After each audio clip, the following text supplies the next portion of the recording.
আসসালামু আলাইকুম বন্ধুরা, আশা করি আপনারা সকলেই ভালো আছেন।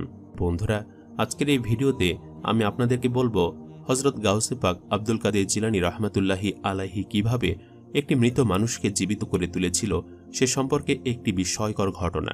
পুরো ঘটনাটি জানতে হলে অবশ্যই ভিডিওটি শেষ পর্যন্ত দেখার অনুরোধ রইল। বন্ধুরা, আব্দুল কাদের জিলানী রাহমাতুল্লাহি আলাইহি আল্লাহর একজন ওলি। তিনি আল্লাহর ইবাদতে মগ্ন থাকতেন এবং সবসময় মানুষের মাঝে ইসলামের দাওয়াত দিতেন। হযরত আব্দুল কাদের জিলানী রাহমাতুল্লাহি আলাইহির কাছে হিন্দু, মুসলমান, বৌদ্ধ, খ্রিস্টান সহ সকলেই আসত বিভিন্ন পরামর্শ নেওয়ার জন্য। তিনি শুধুমাত্র মুসলমানদের মাঝেই ইসলামের আলোচনাতে করতেন না, বরং তিনি বিভিন্ন ধর্মাবলীর মানুষের কাছে ইসলামের দাওয়াত নিয়ে যেতেন। তিনি সবসময় বিশাল মজলিসের আয়োজন করতেন এবং সেখানে বিভিন্ন ধর্মের মানুষের উপস্থিতি থাকত এবং তার কাছে ইসলামিক বিষয় সম্পর্কে বিভিন্ন ধর্মের মানুষরাই জানত। বিভিন্ন ধর্মের মানুষরা সেই মজলিসের মধ্যে তাকে প্রশ্ন করত এবং আব্দুল কাদের জিলানী রাহমাতুল্লাহি আলাইহি কোরআন এবং হাদিসের জ্ঞান দিয়ে সে প্রশ্নের উত্তর দিত। কথিত আছে, একবার হযরত আব্দুল কাদের জিলানী রাহমাতুল্লাহি আলাইহি এক মজলিসের মধ্যে বক্তৃতা প্রদান করছিলেন।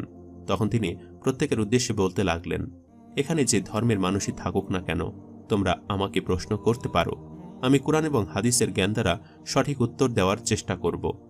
অতঃপর সেখানে থাকা একজন ঈসাই মুসলিম হযরত আব্দুল কাদের জিলানী রাহমাতুল্লাহি আলাইহির উদ্দেশ্যে বলতে লাগল, হুজুর, আপনার জন্য আমার একটি প্রশ্ন আছে, আমি কি সে প্রশ্নটি করতে পারি?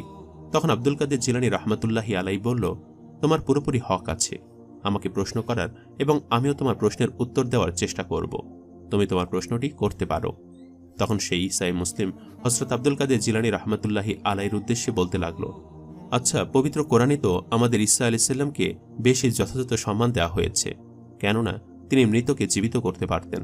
সুতরাং আপনাদের নবী মুহাম্মদ থেকে আমাদের নবীর অনেক মূল্য, কারণ তিনি মৃত মানুষকে জীবিত করে তুলতে পারতেন। সুতরাং আমাদের ঈসা আলাইহিস সালামের মধ্যে সবথেকে বেশি শক্তি আছে এবং তিনি সবথেকে বেশি সম্মানিত এবং তিনি ঈশ্বরের পুত্র। নাউজুবিল্লাহ। এই কথা শোনার পর আব্দুল কাদের জিলানী রাহমাতুল্লাহি আলাইহি বলতে শুরু করে, দেখো, যুগে যুগে আল্লাহ তাআলা অনেক নবী এবং রাসূল প্রেরণ করেছেন এবং তাদের প্রত্যেককেই কোনো না কোনো মুজিজা দান করেছেন। আমাদের নবীরও মুজিজা ছিল, তবে আমাদের নবীর সবথেকে বড় মুজিজা হলো আল কোরআন, আর যা আল্লাহ সমগ্র মানবজাতির জন্য নাজিল করেছেন। আচ্ছা, যদি আমি তোমাকে মৃত মানুষকে জীবিত করে দেখাই, তাহলে তুমি কি ঈমান আনবে? ঈসাই মুসলিম লোকটি ভেবেছিলেন এই কাজটি করা তো একেবারে অসম্ভব, তাই সে রাজি হয়ে গেল। সে বলল, বেশ, আপনি যদি কোনো মৃত মানুষকে জীবিত করে দেখান, তাহলে অবশ্যই আমি ঈমান আনব। তখন আব্দুল কাদের জিলানী রাহমাতুল্লাহি আলাইহি বলল, আচ্ছা, তোমার পিতার কবর তো এই গ্রামে রয়েছে, তাহলে আমাকে তার কবরস্থানের কাছে নিয়ে চলো, আমি তাকে জীবিত করে দেখাবো।